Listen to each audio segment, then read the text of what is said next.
tôi cho này cho lâu chia nhiều khó tờ á, nhiều khó tờ trên đấy nè, thế chỉ mình cả nhiều khó bỏ trong nó, thế sao cũng nhiều khó bỏ thế sao, thì chỉ yếu chỉ cho tao, ô tô đã tiền nó mới xỉ chế bún chè đó, cũng xỉ mà đã non chè cha cho CPM, baby thế bao vì, giờ cho tiền thì nhiều đi nó giờ đã nó này đã tiền và này nó tàu hơn thế,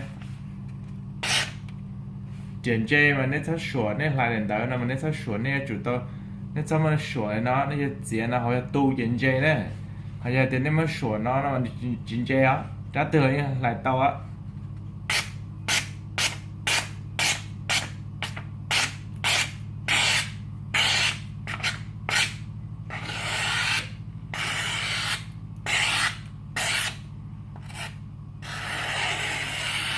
Chuyện chơi vậy lại tao nói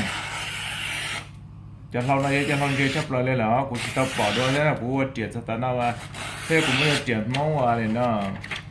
thế chìm lo cho cá lâu thế là qua chỉ mới đã qua tôn chơi một nó nhá